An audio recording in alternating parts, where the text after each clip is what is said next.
The Yankees trade for another former NL MVP and give up basically nothing to get him.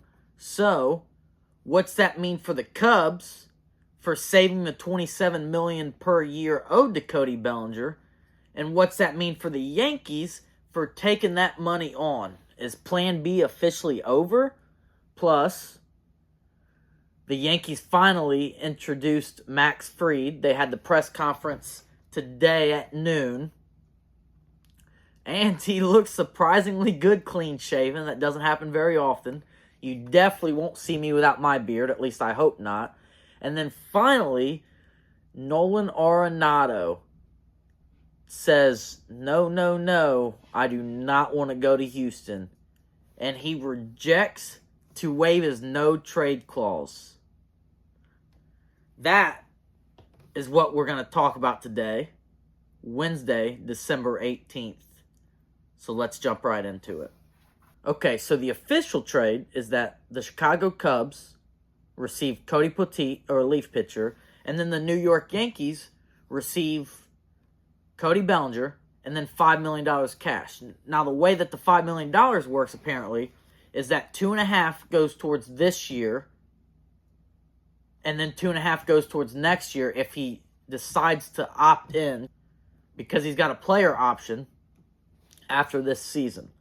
So a little weird, and it's not very much money. I mean, the Yankees are basically paying the full, $26 million that he's owed per year. But I think it's a good first move for the Yankees in terms of lineup. Obviously, the pitching I'm happy with. I'd like to see them bring back Tim Hill just to add one more bullpen arm, especially they need a lefty back there. So I'd like to see them bring Tim Hill back. But the starting pitching's fine. We're not going to add to that. Worst case scenario, we trade one away. We trade a starter like Luis Hill or Clark Schmidt, which I'll get into. But definitely the rotation looks like it's probably going to stay where it's at right now. I don't see them being able to get rid of Marcus Stroman. And, I mean, if you deal a Luis Hill or Clark Schmidt, it'd be nice to have him as kind of an insurance back there. So they might not even want to do that in the long run. What I want to get into is, what does this trade mean for the Yankees? Because you bring in that money. They've now made 2 trades, and they've signed Max Fried. And so if you look at the cap hit, those 3 players combined equal to about what Juan Soto's making per year, and about what they offered him, at least, what they offered him. And so most people would look at that and be like, all right, they're done. Which I understand. I think a lot of teams want them to be done, probably. Although, obviously, those 3 don't equal Juan Soto, which I'll talk more in depth about. But I do think you have to add one more bat. You have to. I think you can do it without going above the luxury tax. Okay, which I think is $300 million. And if I'm correct, they have about $8 million to $10 million to play with before they go over that. And so they're not going to be able to sign a Bregman or an Alonso if they truly want to stay under that number, even if they were to deal a Marcus Stroman away to get rid of some of that cap space. Because he's owed about $17 million, but that's still only, a little under $25 million per year. And those guys are probably going to make closer to $30 million per year. But I think there's a way to get around that. So, it was first reported that Cody Bellinger was already told by the Yankees he would play center field, which I think is where they should play him, or at least left field. He needs to play left or center field, because then Judge has to go back to right, which he's a plus defender there, not so much in center field. Jason Dominguez came up as a center fielder, and they tried to play him in left field last year, and it didn't work out very well. And so I think you should probably put Bellinger in left. He can play first, but I think the cheapest way to get an extra bat in the lineup, especially one with more pop, is to make a trade for one of the cheap first basemen out there. Whether that be a Yandy Diaz or a Josh Naylor, who I think is a real possibility. And I don't know if Naylor would get me as excited as a Bregman would, just to get that kind of defense at third, and then you could put Jazz at second. They would probably then put Ben Rice at first, although Oswaldo could probably play there. They might continue to give DJ LeMahieu a shot, which they really need to quit doing, but they could do it. I mean, if he's healthy going into the season. But I think realistically, you put Bellinger in left. Your outfield defense automatically becomes a plus compared to last year because players are where they're supposed to be. You know, Soto, as good as he was, he's not a good defender. And then Verdugo was an okay defender, but I think Bellinger would be a better defender in left than Verdugo was. And then you're looking at holes at third base or second base, depending on where they want to play Jazz. I think they prefer to play him at third, which I'm okay with. You know, he's athletic, he's still young, he can learn third. So then you have a hole on the right side of the infield, second and first. I think Oswaldo would be best put at second. Okay? And then obviously if DJ used to play second. And so obviously if you need to slot him in there occasionally, for whatever reason you decide you need to, I think second base would be the best position to leave open for those guys. But then that leaves a hole in first base. And you don't want to have a giant hole in the right side of the infield all over again, because you basically had that with Torres playing second last year, who's a horrible defender. And then the first baseman that we went through, you know, Rice, Rizzo, none of them graded out particularly well at first base. And so you want to at least get a defensive first baseman.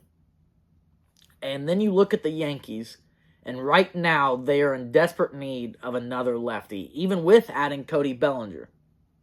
Especially one with more pop, because Bellinger, so I took a look at his home runs over the last two seasons, and he hit 26 in 2023, and then he hit 18 in 2024. So I looked up what those would be if he had played in Yankee Stadium. And in 2023, he still would have had 26. But last year, he would have had about 24. So he would have had 6 more home runs last year if he had played, you know, in Yankee Stadium. You know, having a little over 20 on average per year is good. That's about where Jazz Chisholm sits across his career. You know, and he normally doesn't play full seasons, so his would probably be a little higher. He hit 24 last year. And so that's good. You know, Austin Wells has some power. He's a lefty bat. Obviously, Judge and Stanton are going to hit home runs. But I think it would make Yankees fans a little bit better about Soto walking if you can find a lefty bat that can hit at least 30. And so, immediately, that makes me jump towards Josh Naylor. So Naylor's coming off a season where he just hit 31 home runs. If he was in Yankee Stadium, it would have been 34. So, you know, not too many more, but a little bit more. Again, these left-handed hitters have some really, really good luck in Yankee Stadium. Now, Naylor is making $14 million this next season. But I think the Yankees would be willing to spend that much on one player. You know, that's not too expensive. Obviously, you'd have to look to extend him if you really wanted to, which he'd probably then make more than that. Because he did, 2 seasons ago, he hit 300, which is actually the same as Cody Bellinger. It's a little weird. Both of their power was down 2 years ago. They only hit about 18 home runs, but they both hit over 300. And then this past year, Bellinger hit 266 with 24 home runs. Naylor hit about 245 with 31 home runs. So, they both have average potential. I'd say you would lean more on Naylor being a consistent RBI guy. He's had over 100 RBIs both years, or at least I think he had 98 2 years ago, whereas Bellinger sat around the 75 mark the last 2 years. And so I would trust more to have a guy like Josh Naylor in the cleanup spot. I don't know who the leadoff hitter would be, but, you'd have something like either Bellinger and Judge, and then you'd go Naylor, Stanton, or you would do something like Judge, Bellinger, Stanton, Naylor. So you'd have lefty, righty, or vice versa, which I think is something teams should do more often, and the Yankees do enjoy doing it that way. And so $14 million for one season. You're getting a 30 home run guy. You're getting a plus defender at first base. Josh Naylor is a good defensive first baseman. And I don't know if you'd have to give up too much for him. The Guardians obviously don't like paying guys there. They paid Jose Ramirez, but other than that, it's not a good history of paying guys. They just got rid of Jimenez. I would assume that they'd want starting pitching innings back because that was a big problem for them last year. And they did bring back Shane Bieber, but he's not going to be ready till about July. So I would say you could probably move Marcus Stroman in that deal. Except then that'd just be more money that the Guardians probably wouldn't want to take on. Honestly, I don't know if the Guardians would do this. I was talking to my buddy Alex, which, Alex, if you're watching this, I appreciate you, dude. You're awesome. And I'd said Luis Hill for Josh Naylor straight up. And at first that seemed reasonable to me. And he, of course, was like, I think I would do that just because they got Kyle Manzardo coming up, who they do believe in, I think. And then you wouldn't have to pay Josh Naylor.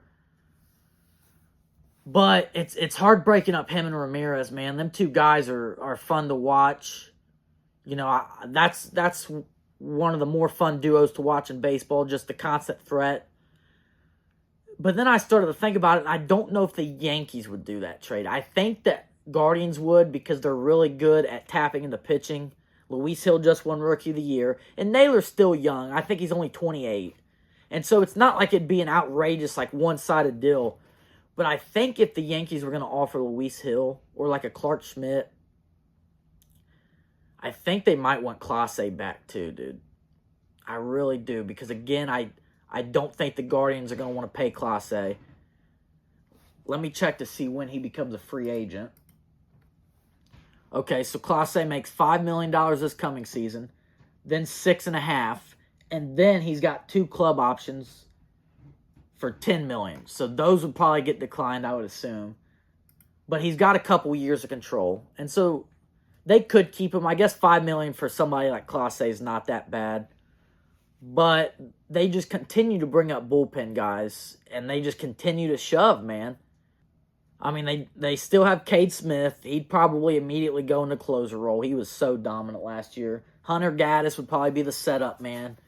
And so I'm not sure if they would deal Clase. I wouldn't blame them if they would. But I think if you're the Yankees, you have to at least try to go out and get Josh Naylor. I mean, I'm not really sure other than a starting pitcher who they would want. Especially to give up a guy like Naylor. I don't think he wants to go anywhere either, so that's going to be a tough sell. Although I guess it's not really up to him if he don't have a no-trade clause. But I think right now the Yankees need to focus on the first base market. Although I'd like if they signed Alex Bregman. I know that after that Cody Bellinger contract, they're not going to.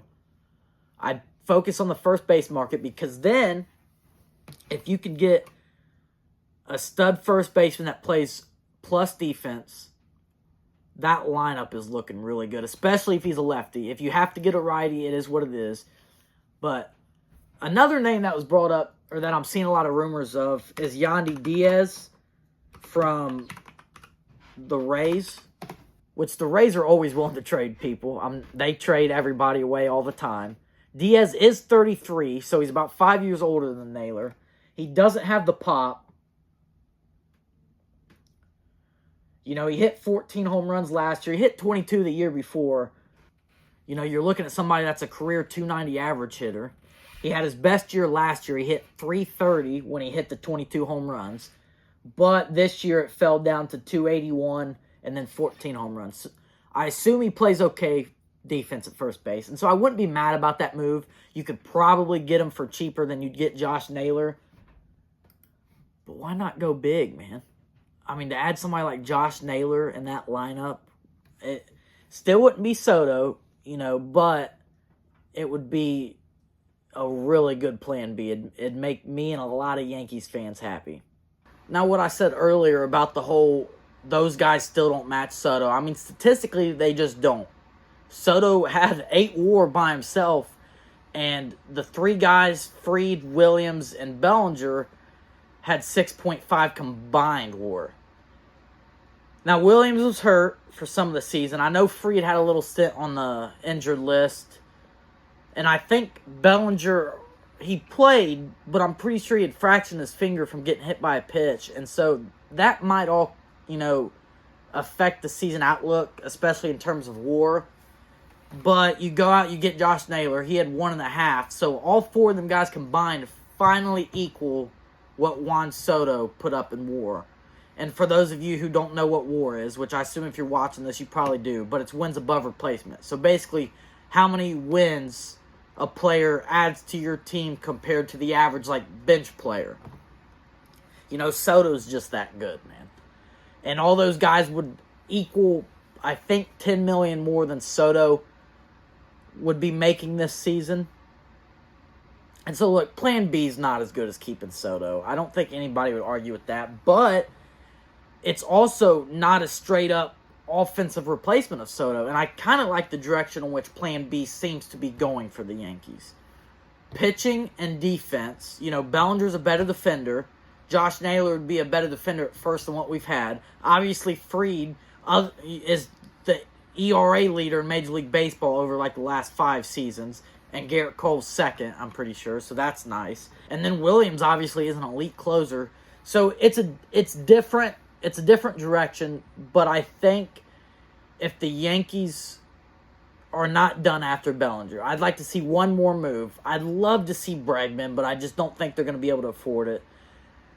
I want to stay away from Arenado. I want to stay away from Walker, Santana. I don't want aging guys, man. I just don't. We've seen the Yankees do that time and time again, and it just doesn't work out for us. I want a new direction. And I get that Walker, compared to most of the people we've got in the past, in their age 30-something season, he's put up the production more recently than most. But I just think Josh Naylor's my prime pick. If you go out and you get Josh Naylor put first base, plan B has officially made me happy. It's not Soto, but it doesn't need to be. It just depends on whether or not they're willing to pay the price to get somebody like Naylor.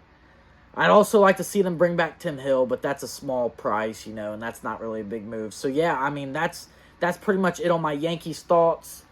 Bellinger's a big contract. That pretty much is closing the gap on plan B, but you go out, you get a first baseman, preferably Naylor, then I think the Yankees are going to the next season with some confidence. I really do. And I'm going to be pretty excited to watch them play. Especially in the AL. AL's looking kind of weak, which I'll get into that in a future episode. But right now, let's move on. What does this trade mean for the Chicago Cubs? So I'm seeing a lot of Cubs fans online and social media be kind of upset. I guess I'm getting 50-50. Obviously, they wanted to save the $26 million, which I'll tell you where I think they're going to go with that. But I mean, getting rid of Bellinger in that lineup where you just added Kyle Tucker, I mean, Bellinger could have had another 300 season, and he's not what he was. I opened up with saying the former NL MVP. Different from Stanton, where Stanton was just coming off of that NL MVP. Bellinger got it in 2019. Okay? It's been some time. He had a couple seasons where he only hit 180 with the Dodgers. The Dodgers finally were like, look, man, we don't need you. And he's had a little bit of a resurgence with the Cubs. Like I said, he went from hitting 300 to getting a little more pop, less average. But, you still look at this Cubs lineup. I like it, you guys. I really do. And he was a lefty bat. They have a good amount of lefties still in that lineup. So you're looking at Ian Happ, switch hitter. Then you're looking at Pete in center, Kyle Tucker in right, both lefties. Seiya Suzuki's a righty. He's a DH. Then you'd have Dansby, shortstop, righty. Then you'd have Nico Horner, righty at second. Michael Busch, another lefty at first.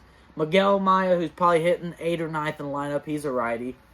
And then you have Matt Shaw coming up, who's a righty at third base. And so I mean, that's, you have a switch hitter and 3 lefties still in that lineup. I like it. I think the Cubs are going to be fun to watch next season. And I get being upset that they traded away Bellinger, But I think what the Cubs need most right now, I like their rotation. They could go out and get another starting pitcher if they really wanted to. I don't think they need to, though. You have a good lineup. What you don't really have is an established, solid bullpen. They have a couple guys. They did just get Cody Bellinger, which they're going to put to use. I mean, he's not awful. But, I mean, other than Cody Bellinger, you got Eli Morgan, which was a good move. They got Eli Morgan. He's gonna be good.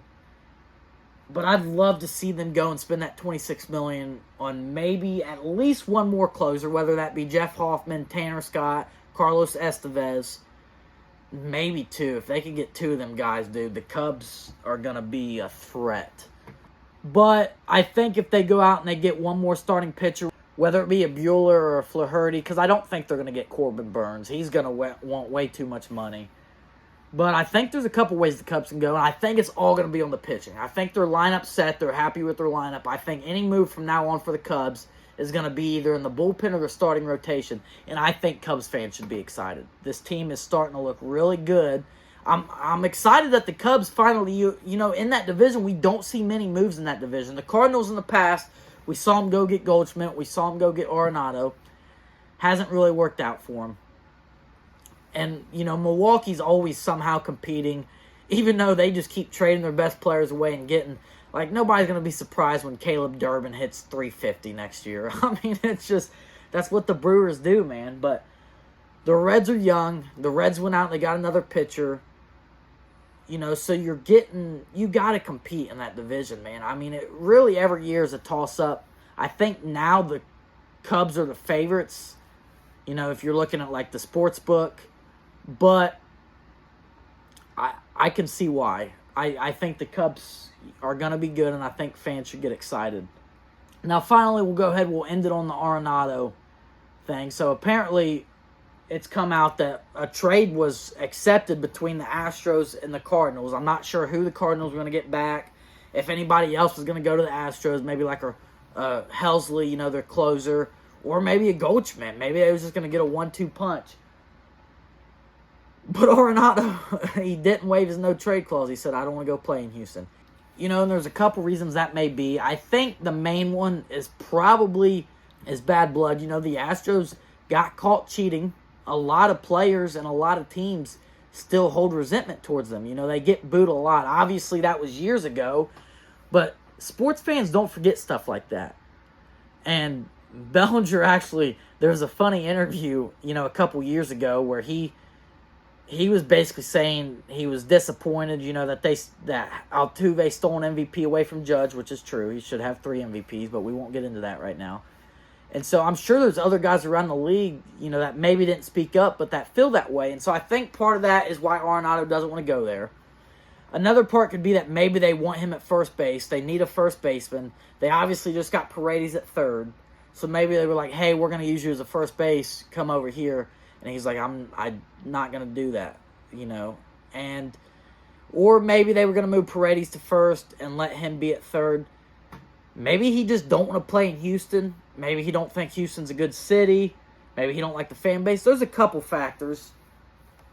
Their lineup doesn't look very good. Maybe he's looking at that lineup and he's like, I want to compete, and I just really don't think you guys are going to compete. Which it's hard to believe the Astros aren't going to compete. I mean, they're the Houston Astros. But you look at that roster right now. Well, not so much the pitching, but you look at that lineup right now, you're kind of like, oh, things might be bad down there in Houston. So I don't necessarily blame him. I wish that the trade could come out to see what it looked like, or if he would just come out and be like, hey, this is why I didn't want to go to Houston. He's not going to do that. I don't blame him for doing that. It's just bad publicity. But, I mean, it is kind of funny seeing somebody who's like, no, dude, sorry, Houston. Because they've been the big bad wolves of the AL the last half decade, last 5 years. And right now the AL's down bad. So I'm glad the Yankees are moving into full effect on Plan B and really trying to push forward because nobody's a runaway favorite. And they are in the toughest division by far in the AL. And so the Orioles are going to give them a struggle. The Red Sox are going to give them a struggle. But I think now it's time for them to push forward. Same with the Cubs. You're in the division that's a toss-up every year pretty much. A lot of teams underperform. Push forward. I like seeing teams show their fan base, we think we can win, but we want to add too. And so this offseason's been a little exciting. There's still some teams I think I might talk about either early next week or just this Friday about some teams that are kind of disappointing this offseason. But that's pretty much all I wanted to talk about today was that big trade. I think it's going to be good for both sides. I don't think the Yankees are done yet. I think the Cubs are going to add to their pitching.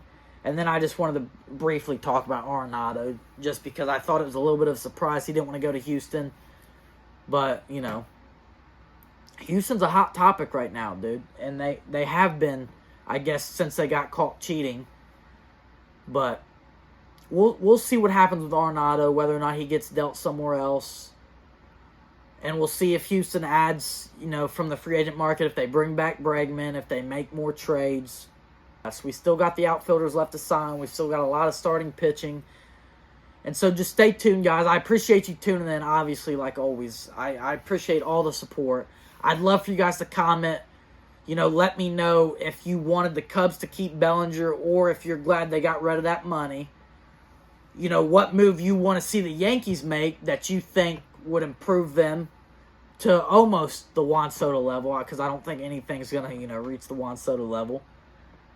And just honestly, if you're surprised that Arenado said he didn't want to go play for the Astros. So just comment below, let me know what you think. Obviously, if you could give me a good rating, I'd greatly appreciate it.